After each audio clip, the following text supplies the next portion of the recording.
In northeast Syria, Al Qaeda-linked extremists are holding around 200 Kurdish civilians hostage. That's according to the Russian Foreign Ministry. The Kurds in the area have long been trying to protect their homes amid heavy fighting between jihadist forces and Syrian government troops.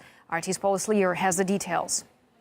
More than 200 civilians, and let me stress that we're talking here about innocent men, women and children, are being held hostage by extremists in northeastern Syria. Now, we understand that the hostages are being used as human shields.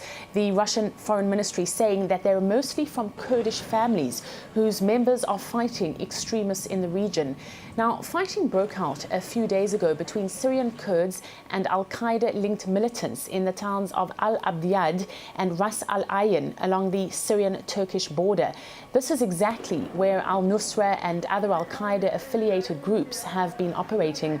It looks as if these extremist groups are now literally out of control. There are attempts by the Kurds to form some kind of interim government, while the Al Qaeda affiliates want to form an Islamic state. What the fighting shows is that attempts by Al Qaeda to secure Kurdish support has failed, although there are some Kurdish jihadists.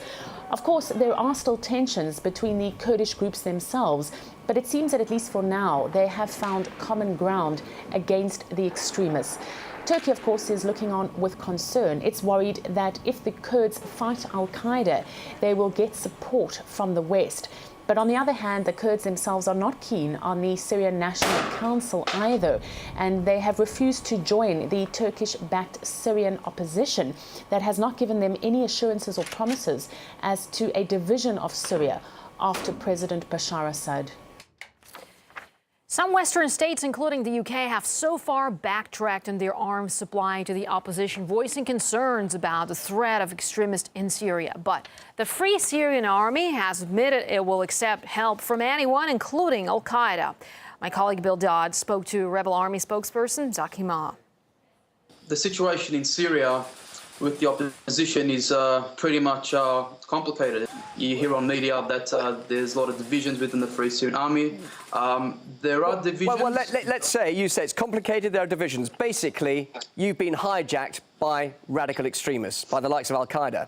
No, you see, you can't say we've been hijacked by the likes of Al Qaeda.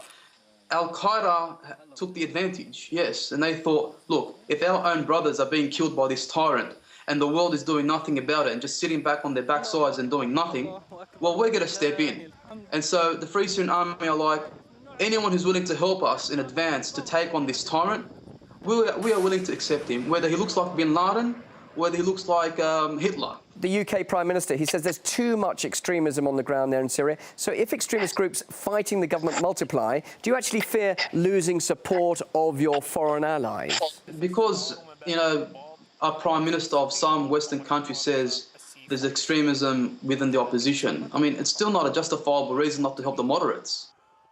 Meanwhile, Syrian opposition figures are lobbying Paris for advanced weapons, and them will go to the U.S. The Syrian National Coalition has undergone a series of shifts in its leadership, but it still lacks unity. RT's Paul Scott looks at who exactly is fighting President Assad. While the opposition are united in their desire to overthrow President Bashar al-Assad, that seems to be where their similarity ends. The Syrian National Coalition is the umbrella group recognised internationally as the legitimate representative of the Syrian people. But they don't represent all factions opposed to Assad. One group operating out of their control, for example, is the Al Qaeda-linked al-Nusra Front. The coalition say they've hijacked the revolution, while they've been classed by many in the West as a terrorist organisation. Elsewhere, a separate Syrian group affiliated to Al Qaeda helped facilitate a jailbreak in Iraq over the weekend, freeing high-ranking Al Qaeda operatives. Infiltrated by foreign fighters, al-Nusra's agenda seems separate from that of the coalition, and it's even led to infighting. One FSA commander was killed by a rival group, and the FSA feel they could soon be fighting on two fronts. Well, when we use the phrase opposition, exactly who are we talking about? Well, the coalition alone is made up of at least 11 different groups, including the Muslim Brotherhood, who have recently called on the US and the EU to send arms in the battle with Assad, while only offering loose guarantees they won't fall into extremist hands. There's also the coalition of secular and democratic Syrians, the Syrian Democratic People's Party, Supreme Council of the Syrian Revolution, and so it goes on. The disparate nature of the Syrian opposition, combined with the presence of Islamic extremists, means any nation looking to support the rebels are walking a continual tightrope, with very few guarantees that any military support won't backfire and actually encourage the one thing they're trying to fight elsewhere.